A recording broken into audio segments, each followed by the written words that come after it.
Alright, we are into the action. This is your round of 16 matchup between the Nizzle Shizzles and SNKesports. Hell instantly locked in, followed by a Circuit ban as well. Yeah, when Target says locked in, he means banned away immediately, which is, as always expected. Hell is just too strong currently in the... And you can put her in the solo lane or the mid lane. You have to have a big counterpick to her, of which there are two counterpicks, really, that work effectively against her. That's Circuit, and Odin is the other one, of which Odin is probably the one that you don't usually ban out, but you've got to play very carefully against him with a Hell. So it's one of those ones where it's just one of those downright things. The best thing to do is just ban out Hell, and then ban out Circuit because she's very strong. But we do see Nizzle Shizzles also ban out Nizzle Shizzles banned out Bologna. SNK followed up with a Wukong ban. Nizzles immediately went into the Khepri pick because that had been banned out, and then SNK follows up with the Geb and Thor. Yes, but what I didn't show you all was that Malyx was hovering Anubis. Yeah. And again, with these teams that I'm familiar with, with 90% of the players on each of these teams, and I know that they could maybe actually pull out an Anubis pocket strat. Yeah. Like, I just want to see it happen. So, that said, Atomic locking himself in an Agni, and Rachetier, who... I haven't seen him in a few weeks, though, again, I wasn't here last week for Challengers, but playing Hun Batz. He had a very, very good Hun Batz game last, I guess it would have been week 1 when I cast it, so... Yeah. I mean, it obviously was good enough that it put made me remember him 2 weeks later, or 3 weeks later. Yeah, I think the main thing is the fact that we haven't actually followed Nizzle Shizzles that much. They've sort of been left on their own. We've been casting a couple of the other sort of teams, and they could Rachetier could have still been in there. I haven't actually... I can go check some of the brackets and see if he was. But his Hun Batz is definitely a very good one. It's something that you've got to be quite careful of. Agni as well locked in by Atomic, and that's going to be quite an interesting one because there's a Zhong on the board for SNKesports, and he's starting to see a whole lot more popularity just because of the fact that they increase his health and protections majorly. Yeah, Zhong now, and again, he could be played in the solo lane, though he does do alright up against Agni. He does have some mobility issues, but at the same time, his tankiness, especially due to the damage over time nature of Agni, there we go, it makes it a little more difficult for Agni to get the pressure off at first, at least. My apologies. Yeah. Trying to analyze as well as pay attention to what bans need to get put up on the screen. Sometimes things start to short circuit, and I started to say does well against Ho-Yi, but it doesn't matter because Ho-Yi just got banned. That's the point. It is does well against Agni, not Ho-Yi. Well, I mean, you were close. It's sort of the same area, same area roughly where those gods come from. But yeah, no, Zhong's just what? Hindu China. They're around the same place. I know they're around the same place. They're in that sort of bottom Asia place. Like, deal with it, okay? All right. Anyway, Snowballing got banned out for the side of SNKesports. Doesn't want to deal with that sort of super hyper late game, of which Khepri actually allows Snowballing to do that. So it was quite a nice ban from them. And it was followed up quite quickly by a Hui ban from the Nizzle Shizzles. I was actually talking to one of my friends earlier, and he's a Diamond Hui. I don't know how he did it before the buffs. But, he was strong before the buffs. He was not as good as he is now. He did it with the old Hui 3. That's difficult, but again, it was not undoable. Hui always strong. The question was, could you make it to the late game? Oh, no, not Geb. Geb's already been locked in. Give me Fenrir. Okay. Thank you. Alright, so, Neith was picked in for the side of SNKesports, followed up quickly by Medusa and Fenrir from the Nizzle Shizzles. Then SNK, the last pick was Osiris on the right-hand side, so we're going to see a Fenrir-Osiris solo lane, which would be quite interesting. But what I was going to say is that he came up to me earlier and basically said, I actually think Hui is now a little too strong. And Like, I agreed with him in that sense because he's effectively become something like Circuit, where his kit is very clunky. It's quite obvious when people play it that it's quite clunky. It doesn't work together in certain senses, or it's very difficult to get that ricochet off in the right places. But to counteract that, rather than sort of make it a lot smoother for that god to play that god, they made it so he just gets a lot more damage off of it, or it basically makes it easier for him to get that damage off. So you actually start seeing him get burned out now, or played quite a lot more, certainly in SPL level, because he's just really strong as a character, and he gets early on, he gets aggressive very early on. So quite an interesting ban, and a little bit controversial in some places, but it'll be interesting to see him played in a couple of games maybe later on. Yep, indeed. Again, a lot of the picks here, interesting in their own ways. Again, Nizzle Shizzles, fairly late game except for their Medusa. Not that Medusa's bad late game, but her spike is mid game. Over and then on SNKesports, Thor and Neith early game. Zhong, Geb, Osiris, not so much early. So again, very balanced team compositions here. Sort of what we come to expect out of teams in this 8th to 4th seed range, I would say. Yeah. I mean, that is actually one of the biggest things. These two are very close in seeding. They are very close in seeding. Well, I mean, they're literally 7th and 8th in seeding currently. No, sorry, not that close. Nizzle Shizzle are currently set at 5th, while SNK are 12th. I have Nizzle at 6th on my list. Oh, it's because Inverse Esports. They actually split up, as far as from what I've heard. They've split up. Well, they're still on the bracket, so I'm going to keep them both bumped at where they are for now on my list. Because technically there is still a slot there, and again, because of the ruling and everything else, there are things that could happen. Yeah, if you don't know about the ruling, effectively, if they got a top 4 spot in week 3 to week 5, so basically from last week, they're hard locked into each into each team. So no one on Inverse can play in any other Challenger Cup team apart from Inverse Esports. They can play in the SPL if they want to, but they are roster locked onto there. So it's a very interesting and difficult place for Inverse to be in, because they can't play in this tournament anymore unless they all get back together and work out their problems. So that's going to be an interesting one to see. But they do technically still have that spot there. So if they can work themselves out, or if they can find a 6th, say they can get 4 out of the 5, and they can find somebody else that hasn't played in Challengers. They have to have a minimum of 3 of the original members on their team. Hence my suggestion of 4.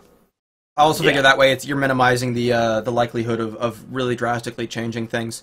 But again, these are all the speculations and everything else in terms of what happens as we get down the line. And we've actually talked through the spectator countouts, so we're just going to talk a couple moments more while I do production things. Yeah, we'll just talk a little bit. So, like I said, that's happened, and if you have a look at last week's brackets, which you can find if you go to challengercup.info, to brackets and just look for week 3 NA, that'll have the brackets on there, and you can see that the top 4 teams were Risk Behavior, Burly Men, Free Cane Spot, and Neil M. So, that means that all of those guys are roster locked to their teams. So that's a really interesting and difficult place for those guys to be in. They have to work together as a team continuously. And that starts getting hard, because a lot of people do start to lose interest in games, or start to lose interest in playing with certain people so much. But you have to play with them a lot to be able to actually keep on performing as well as you have been. You can't do a Bush, effectively. But Bush actually, we're in the game. So yeah, Bush can't even do that. So you got to be quite careful about that stuff. But we're already in the game. I don't know if Target has it on the stream yet. I imagine you do. No, I was waiting to see if you were synced in. So now we're in. Yeah. But you can see there's some very early aggressive wards coming out from SNKesports. I would say, yes, very early aggressive wards, but it's SNK. These are very standard from them, especially with an Osiris and a Thor. An invade is very possible, but on the other hand, Batz and Fenrir, it's just as possible. So the aggressive wards could be both. I'm more intrigued by the fact that we see JeeJa rocking the Potion of Magical Might. So that Zhong will be able to contest Agni a little bit early, and we will be seeing DanteLeFargo and Mexiety just doing their speed buff, but they could rotate. We may see, you know, some sort of invasion attempt coming out from them after they clear this buff, but it looks like they are just going to go to their blue buff. Not too fast getting that clear. Yeah, I think they probably knew that they got warded out pretty heavily, so the best idea is just do what they normally do and just try and play it safe, because going a little bit riskier that early could be a little problematic. Now, we do actually see Thor arrived early, so he's going to be the one getting this right-hand side along with JeeJa. And then Nizzle Shizzles is just going to accept that, go on the left-hand side, and just get a fairly even split mid-camps. This is usually what you see early on. Sometimes you see a couple of teams wanting to fight on that right-hand side one, but usually the simple thing is, if you're late, just go to the other one. Well, that's just it, is that if you're within, you know, 2 to 3 seconds, the clear time is long enough that you can do exactly that, where SNK, they get the slightly faster point here, where, okay, cool, now we can go back and do our back camps. And again, they're slightly ahead. We're talking speed run levels of matter here, less than 2 to 3 seconds here of importance. The Mexiety and Atomic will be getting a very good set of clear out here now, and they'll get back to lane just fine. But it's the, okay, you get right, we get left. It's not like you're 5 seconds behind and they've finished clearing and can now contest that second one to make it be 2-0 or 3-1 out of the 4. So, but again, relatively standard in the mid lane. Nothing too crazy here, though we do see Mexiety and Atomic opting to try and push this wave in instead of going for another back camp here. So, again, not expecting to see much here, as we do see their opponents making it their really quick on the solo lane, though, we actually see Osiris very low, actually going to go down. DanteLeFargo gets the first blood. I had a look over it early on, and I thought that it was actually going to be Dante going down first. Osiris was on a large amount of health, but I think he tried going onto the Fenrir, took too much damage from the minions, and then just backed off and made them very low. Over in the duo, we're going to see Thor coming in, Rachetier taking quite a lot of damage here, going to get slowed out. He needs to get the dash up soon, but it's not going to be enough. Another kill. But actually, it's going to go the other way around on the side of SNKesports, going 1-1, but Agni and Mexiety are going to be over here. Yep, Malyx is going to get blown up very, very quickly there. Ultimate used by both of them, though just one of those 3 bombs out of that rain fire. And that is why you gank at 5, not at 4. That said, you know, it's 1-to-1 trade for rotations over there, so I think it's relatively even as far as that's concerned. Solo lane, we're seeing Fenrir spike first, which is really not too surprising when you think about it. Fenrir is an early game character. Unless you build him perfectly. You said and I had a feeling, and then you were right. Sandman going down once again. Again, Sandman did not go for any sort of steel mail start or anything like that. So that means that DanteLeFargo is able to get a lot of damage off early, especially with this Bluestone. Bluestone gets applied heavily via Brutalize. So Brutalize into Unchained combo can do most of your health. DanteLeFargo is going to back off. He's going to get stunned out here by Malyx, and he actually could fall here, as he is in some trouble. Likely going to fall.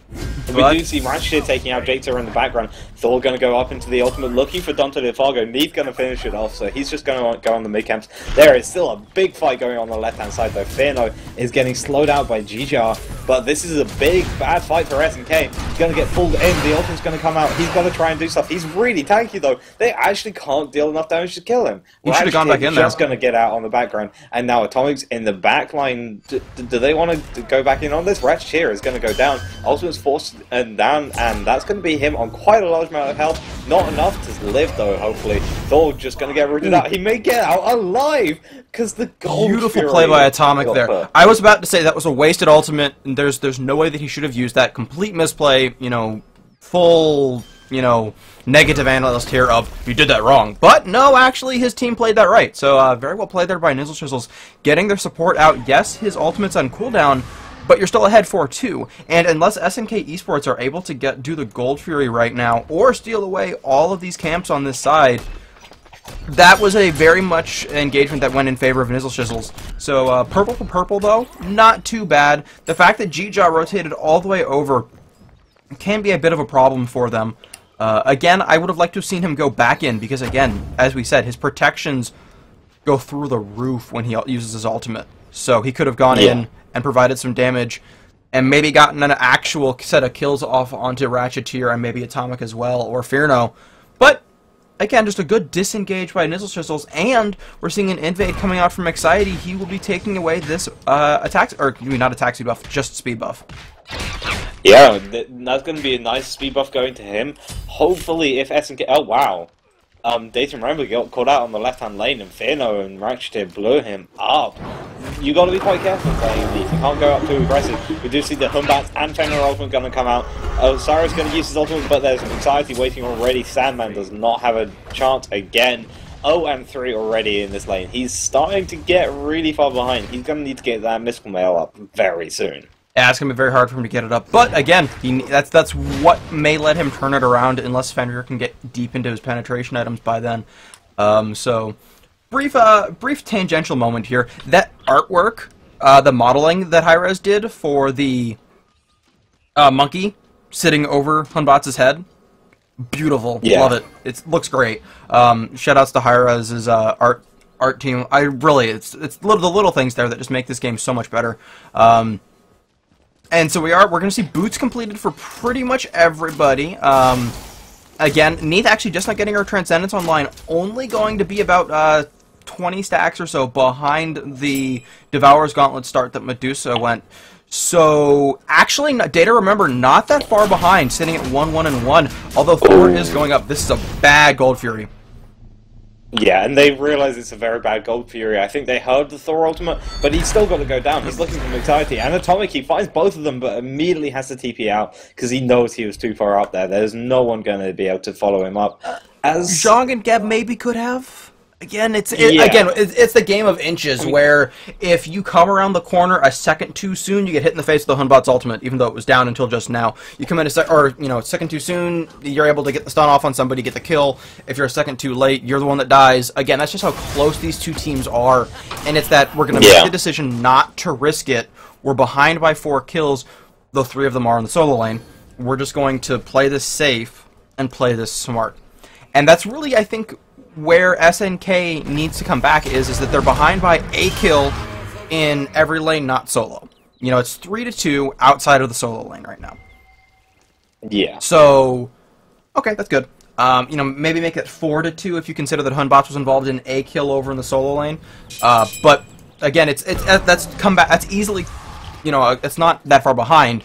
And so SNKesports also with arguably a stronger late game in some aspects, although Batz is ganking the dual lane. There's the ultimate onto Jakester. Jakester is probably going to fire a good Cataclysm onto both. However, we are going to see the ultimate coming out from Medusa. Medusa's going to get the kill there onto Jakester, and now looking for a little bit more on to DayToRemeber as he is ahead, but he hears from Agni. Oh, good two-man stun out there from the Bomb and Noxious Fumes combo.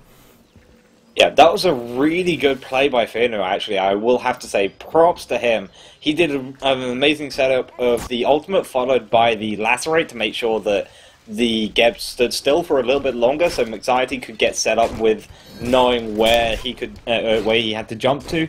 And that just made sure that they could finish off the Geb very quickly. And now I think Nizzle Shizzles want to look for the Gold Fury again. Agni going to be forced to use the dash away, though, as Thor is being quite aggressive here. He has been called out, though. Indeed. I mean, he can afford to be. Again, Thor is a level behind the Batz, but we're still very much in the Thor window, so to speak, so that's fine. Solo lane, DanteLeFargo still abusing Sandman, quite frankly. He's just being very, very aggressive. He has a 2-level advantage, and he's behind by about 20 seconds on teleport, so Osiris could come in first. But again, Osiris is only level 9, while Fenrir is level 12.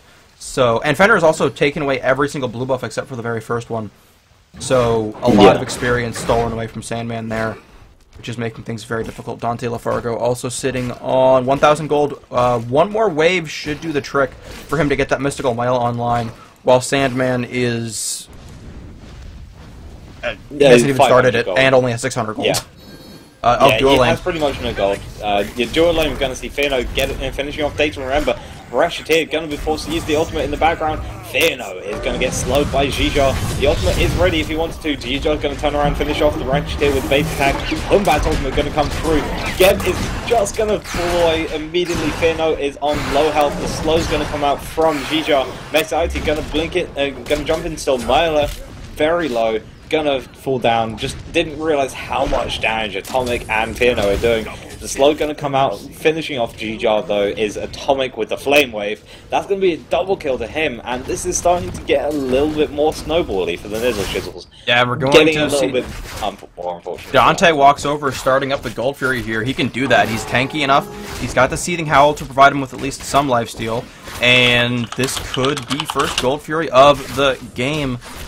And at 11 minutes in, it's a very beefy Gold Fury as well in terms of value. We'll take a brief look at the graphs. 3,700 gold, 7,000 XP, and it's not all side-loaded anymore. Sure, I mean, Fenrir is 3 and 1, and Osiris is 0 and 3, and Osiris is being forced to go into a Runeforged or a Heavy Hammer instead of a Mystical.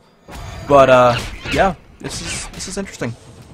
Yeah, it's starting to get a little bit daunting for SNK, but they can still come back from this without a doubt. Actually, Rachetier, I think he may have stolen away those mid camps with the dot. Yeah, he did. Very nice job from him. The dot is actually very strong. I keep on forgetting how much damage that does early on. Nerfed. It's 120. 120 damage at level 1. Why it's getting nerfed? But it's only getting nerfed by the 12-second cooldown. Still getting nerfed. That's all that matters. Mexiety coming around and looking for something. We are going to see DanteLeFargo.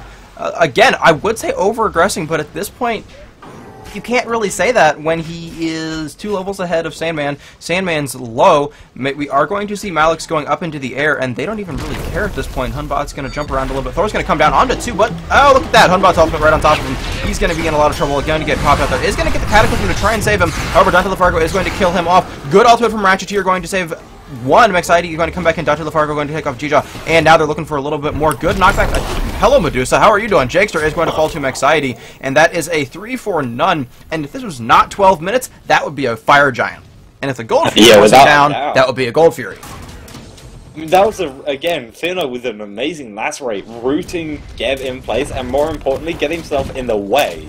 So it meant that Geb couldn't do anything. They take down the mid-tier 1 tower, although DayToRemeber was actually split pushing that entire time, and this tier 1 tower on the left-hand side is going to go down. So they trade it a little bit there, although they're doing quite a lot of damage to this mid-tier 2. Ratchet's going to go in, taking quite a bit of damage. Ooh, Stone he died mid-teleport. Yeah. We're gonna go into free cam just because we need to appreciate this at one moment. Oh my god. Oh. No, they destroyed it! JeeJa, please! No. Oh, JeeJa, why'd you do that to me? Oh, my heart. We'll have to go back and go back and look at it. Oh, it was great though because he was like Superman pose. It was like I'm here, except I'm dead and I'm frozen forever. But it was cool. So again, it's the little things, and you got people in chat going, "Why are they talking about this? Oh my god!" But it's cool. It's it's the little things that make us enjoy this game so much. We need Superman Thor. Tweet it. And another little thing as well. I don't know if you've done this before, but did you know that you could actually spectate Sun Wukong's clone? Yes, I've done it on accident several times. It's so good. It's well, it's the worst when it auto pulls you because again you can go via the action and just there's a hotkey that lets you bounce to the last person that did anything important, and if you go to Wukong, it actually. Or if it pulls you to Wukong, it pulls you to Wukong's decoy. In the mid lane, we saw Rachetier try and go in onto DayToRemeber, but actually the beats from DayToRemeber made sure the Rachetier didn't get it, and then suddenly got turned around on. But Thor coming in as well. I'm just not paying attention right now. The zombie ultimate taken forward towards the team. Rachetier gonna finish him off with the hug bug, and then he gets slowly swifted and executed. Atomic finishing off Malyx in the background, Fearno coming around, finishing off DayToRemeber, and then Jakester only Sandman is left alive on the side of SNKesports, and Fearno is just running around. He tries to turn around and do a 180 into the Sickle Strike, but it's not going to be enough, and he's going to get finished off. Maybe? No! Yes! He's still alive! The Bluestone OP! Bluestone OP, please nerf next patch. The acid spray finished him off instead. Well, no, it hit, and then there was the tick of Bluestone. Alright, okay. See? I know what I'm talking about. Okay. Alright. Fine then. Fearno actually on quite a low amount of health.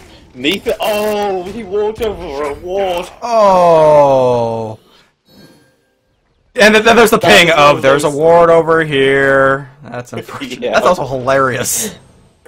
I mean, actually, looking at wards, we do see SNK with some very costly wards, actually. Sentries on both sides of the mid lane. But that's it for them. They don't have anything else, whereas there's the sentries on the blue on the side of blue, there's the sentries in the mid lane. There's a couple of aggressive wards on the right and left-hand side.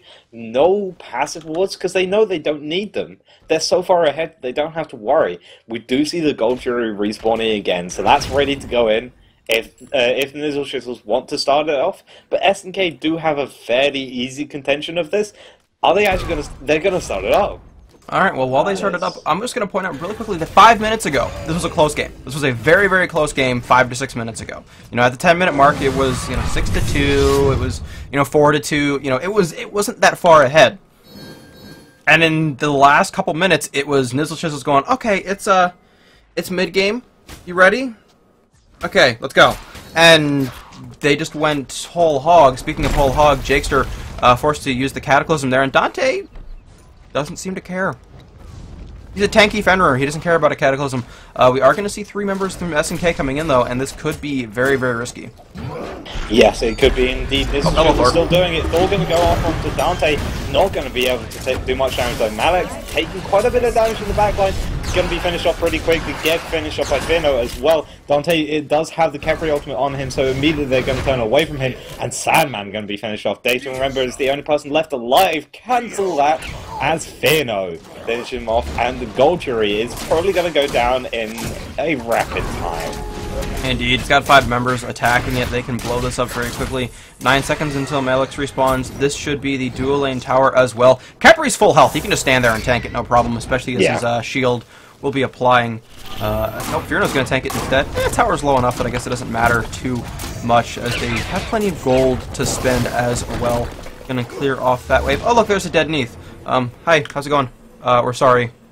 Again, Medusa, so much fun. It's so much better than the way it used to be, where it was just, oh, it automatically goes to a specific pose, but they went in and tweaked it. So, Stone Gaze actually freezes you in whatever stance you were in when you died. Yeah, I think the best one is the Big Baby of Mana. If you die with his ultimate, you are just like this giant baby. And I need to try that now. It doesn't happen often. It doesn't happen often, but it's great when you see it. Weakening Curse and Brawlers, and we can make it happen. Yeah. Alright. But anyway, we do see SNKesports just having quite a bit of a struggle here. They only have 2 Tier 2 towers left, so Nizzle Shizzles have a lot of this map, especially around the Fire Giant if they want to. They're also even fighting around the mid lane. We see JeeJa on about 2/3 of his health already. Pulling in Jakester, he's on half health already, just from a couple of Atomics bombs.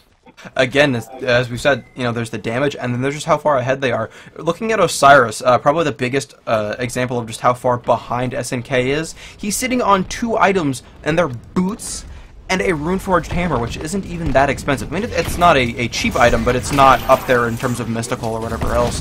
Over on the other side, we're seeing our 4th or 5th items being completed, or started, rather, for Nizzle Shizzles, as they just take down the Fire Giant. They are now sitting 10,000, make that 11,000 ahead in gold, and 20,000 ahead in experience. And that's all still pure experience, as nobody is level 20. And Sandman is going to fall once again. The question was to whom? Fearno going to get the last tick of damage, and they are going to just run down this right-hand tower.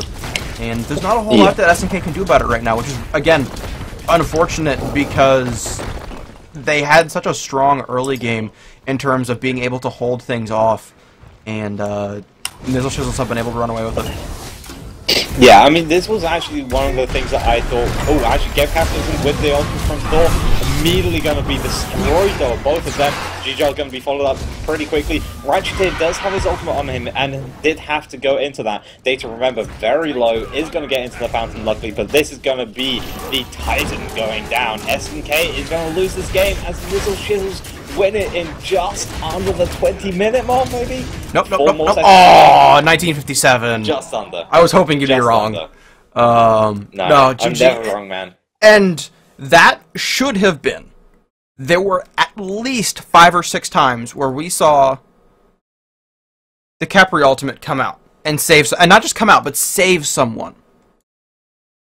So it's like, I honestly do not think that Khepri should be allowed through again this tournament unless you go for a composition to counter Khepri, which is the Nuwa, Neith, etc. for the for that. Okay, wait for it. Okay, it's off. Shoot now. Kind of composition that we've seen work again only once. But when Khepri can do that, where, you know, you pop it on somebody who's tanking the Phoenix and a Zhong ultimate, you know, Zhong can't control the fact that his ghosts are hitting you. So that takes somebody, and it guarantees that it soaks up damage, and it's just, that's proof of just how strong Khepri is, especially because they're coming back late game. He wasn't even, let's see, what level was he? He was level 15, which means he had level 3 in his ultimate, I think, which puts them at 50%. Not even 60. Yeah. When Khepri makes it to level 20, it's terrifying. So, I can't wait for that nerf where it drops it down to 25, 35, 45. Yeah, whatever it is. It's going to make it significantly a lower. lot more interesting. Because dropping it down to 25, that's actually a very small amount of health early on, considering most gods are going to be sitting around about 1,000 or so with that level 5 ultimate going to come out. Maybe a little bit more than that. So you've got to be playing very carefully, because you're only going to get about 250 health off of that. Yeah, it'll be which is pretty much an ultimate or a couple of basic attacks early on. Yeah, this will be very interesting to see where things go again in the future, but that's, of course, speculation for next week's tournament. Yeah, Patch Week this week, right? Yeah, so, yay, Patch Week! We're gonna break Spectator again. We should definitely get onto our next game, however, which will be a round of 3. We're going to be watching SNKesports versus Spitfire, so that's going to be a very interesting matchup to watch, as Spitfire are sitting at 7th seed, SNKesports are sitting at 2nd, so we'll have to watch that one and see how well it'll go. Indeed, so we will be back in just a moment. Don't go anywhere. This next matchup should be a good one.